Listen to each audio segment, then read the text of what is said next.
আজকে তোমাদের ঘরোয়া একটা টিপস দেখাবো। যারা বাইরে প্রতিনিয়ত কাজ করতে যাও, যেসব মেয়েরা বা বাড়িতে যেসব মেয়েরা রান্না করো, মানে আমাদের মতো যারা হাউসওয়াইফ আছো, মুখের অনেক ট্যানিং পড়ে যাচ্ছে, বুঝতে পারছো না। অনেকে ভাবছো যে আমি ঘরেই থাকি, আর যারা বাইরে যাচ্ছ তারা বলছো যে সানস্ক্রিন সবসময় ইউজ করে, তবুও কেন মুখে ট্যানিং পড়ে যাচ্ছে। তো আজকের টিপসটা তোমাদের জন্য। ঘরে থাকা মাত্র একটা সবজি লাগবে, যেটা আমরা সবসময় ব্যবহার করে থাকি, যেটা ছাড়া আমাদের তরকারি অসম্ভব। সেটা হচ্ছে আলু। একটা আলু বা আধখণ্ড আলু হলেই যথেষ্ট।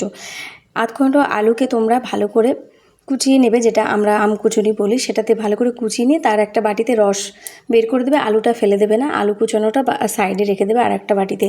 তো সেখানে আলু কুচানোটাতে সামান্য কাঁচা দুধ লাগবে, আর হচ্ছে লাগবে মুলতানি মাটি। এই কটা জিনিস আজকে লাগবে। তো কাঁচা দুধ আর যেটা এই যে আমি আলু কুচিয়ে রেখেছিলাম, সেটা ভালো করে মিশিয়ে আর ভালো করে স্কিনে স্ক্রাব করে নেবো, যেটা আমাদের ক্লিনজিংয়ের কাজ করবে। তোমরা খালি জল দিয়ে মুখ ধুতেও পারো বা ফেস ওয়াশও ইউজ করতে পারো, বাট ক্লিনজিং ইউজ করা মাস্ট যে কোনো কিছু ইউজ করার আগে। আর কাঁচা দুধ হলো সব থেকে ভালো একটা ক্লিনজিং।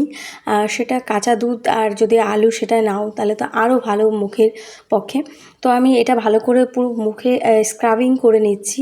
স্ক্রাবিং করে নেওয়ার পরে আমি মুখটা খালি জলে ধুয়ে দেবো। তারপর কি কি ব্যবহার করছি সবটাই তোমাদের বলছি। চেষ্টা করবে সবসময় ঘরোয়া কিছু জিনিস দিয়ে স্কিন চর্চা করার জন্য। রাসায়নিক ব্যবহার করলে ত্বক জেল্লা হারায়। আর মুলতানি মাটির সঙ্গে যদি এই আলুর রসটা মেশাও, তাহলে কিন্তু খুব ভালো একটা কাজ হয়। আলুর রসে আছে অ্যান্টিঅক্সিডেন্ট, ভিটামিন এবং খনিজ, আছে অ্যান্টি এজিং গুণও। রস মুখে লাগালে দাগ ও পিগমেন্টেশন দূর হয়। তারপরে আলুর রস আর মুলতানি মাটি ভালো করে একটা প্যাক করতে হবে। প্যাক তৈরি করে ভালো করে ব্রাশ দিয়ে, তোমরা ব্রাশও ইউজ করতে পারো বা হাতও ইউজ করতে পারো, মুখে লাগিয়ে মাত্র 30 মিনিট লাগিয়ে রাখতে হবে। 30 মিনিট লাগানোর পরে তোমরা খালি জলে মুখটা ধুয়ে নেবে। তো আমি এখানে ইউজ করছি, এই যে বাটিতে দেখো রস নিয়েছি। আর হচ্ছে আমার এখানে আলুর রসটা একটু কম হয়ে গেছিলো, লাস্টে আমি একটু গোলাপ জলও মিশিয়েছি। তোমরা সেটা স্কিপ করতে পারো বা তোমরাও চাইলে দিতেই পারো। আর সেখানে আলুর রস, একটু গোলাপ জল আর মুলতানি মাটি আমি একটু মিক্স করে নিয়েছি। মিশ্রণটা আমার যেহেতু একটু গাঢ় হয়ে গেছিলো, তাই আমি একটু পাতলা করার জন্য এখানে গোলাপ জল অ্যাড করেছি। গোলাপ জলের কোনো ক্ষতি নেই। তো সেখানে আমি এই যে পুরো ব্রাশটা দিয়ে মুখে ভালো করে লাগিয়ে নিচ্ছি। এটা 30 মিনিট রেখে দেবো। তারপরে 30 মিনিট রাখার পরে শুকিয়ে গেলে তারপরে খালি জলে ধুয়ে নিয়ে এসে মুখটা একটু শুকাতে দেবে। তারপরে তোমাদের আজকে রেজাল্ট ফাইনালি দেখাচ্ছি। আমার ক্যামেরাতেই আমি যেটা করছি সেটাই তোমাদের দেখাচ্ছি। এখানে কোনো এডিট এটা ভেবো না, যেটা অরিজিনাল সেটাই আমি এখানে রেখেছি। আর তোমাদের কেমন লাগলো আমার এই বিউটি টিপসগুলো সবাই কিন্তু জানিও, কার কী সমস্যা। চেষ্টা করব ঘরোয়া টিপসগুলো ব্যবহার করে যাতে স্কিনটা ভালো রাখা যায়। আর পুজোর আগে তো স্কিন চর্চা মাস্ট। আর এখানে দুটো শশা আমি এনেছি, প্রথমে আমি শশা খেয়ে নিয়েছি। আর যতটা পারো শশা খাও বেশি করে। শশা হচ্ছে আমাদের জলের মানে জলের তৃষ্ণাটা মেটায়, এবং জল আমাদের জল যেমন উপকারী, তেমনি শশাও আমাদের শরীরের ভিতর থেকে টক্সিনটা বের করে দেয়। শশাও আমাদের উপকারী। তো শশা, তারপরে যখন মুখটা শুকিয়ে যাবে, শুকানোর পরে শশাতে হালকা করে জল লাগিয়ে নিয়ে পুরো মুখটা স্ক্রাব করবে। হ্যাঁ, মুখটা স্ক্রাব করে নিচ্ছে। এই যে দেখো, আমার দেখতে পাচ্ছ আমি এখানে বাটিতে জল নিয়েছি আর পুরো মুখটা স্ক্রাব করছি। আর অবশ্যই ঠান্ডা জল ইউজ করবে, চাইলে তোমরা বরফ জলও নিতে পারো। এখানে স্ক্রাব করে নিচ্ছি ভালো করে শশা দিয়ে। তারপরে খালি জল দিয়ে মুখটা ধুয়ে নেবে। মুখ ধোয়ার পরে তারপর তোমাদের আরও একটা টিপস আছে, সেটা লাস্টে আমি দেখাচ্ছি। তোমাদের সবটাই দেখাবো, কেউ কিন্তু স্কিপ করো না ভিডিওটা, প্রথম থেকে লাস্ট অবধি অবশ্যই দেখো।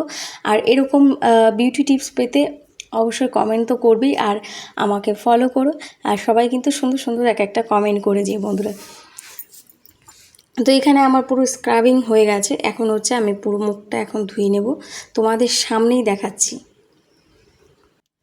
আর এটা অবশ্যই তোমরা বাড়িতে সপ্তাহে 2 থেকে 3 বার করলেই দূর হবে। মুখের যত কালো ভাব আছে সম্পূর্ণটা গায়েব হয়ে যাবে ম্যাজিকের মতো।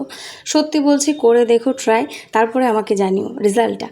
এই যে আমি মুখটা পুরো ধুয়ে এসেছি, তোমরা দেখতেই পাচ্ছ মুখটা কতটা ক্লিন লাগছে। মানে আগেরটা কেমন ছিল আর মানে এটা ক্লিন, পুরো মুলতানি মাটি ইউজ করার পর আমার মুখটা কেমন হয়েছে সেটা তোমাদের সামনে আমি দেখাচ্ছি। দেখো স্কিনটা কতটা মানে পরিষ্কার লাগছে আর গ্লো করছে কতটা।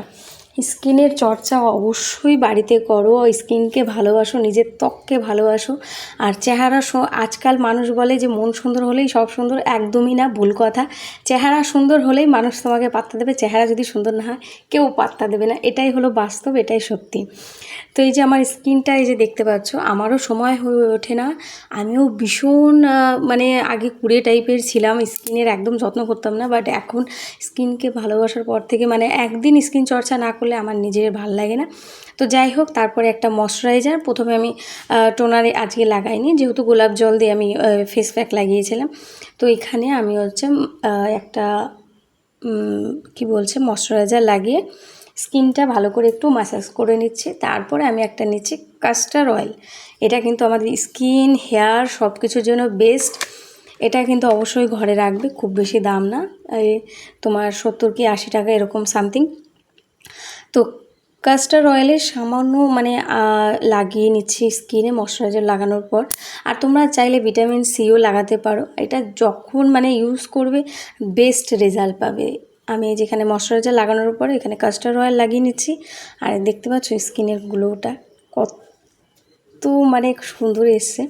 তো অবশ্যই তোমরা বাড়িতে ট্রাই করো এই ফেস প্যাকটা। পুজোর আগে অবশ্যই একটু স্কিন চর্চা করো, যারা পার্লারে যাবে না তারা বাড়িতে অবশ্যই এরকম একটু স্কিন চর্চা করতেই পারো। এরপরে আবার নিয়ে আসবো নতুন একটা বিউটি টিপস, কী করে নিজের স্কিন ভালো রাখবে, চুল ভালো রাখবে অবশ্যই।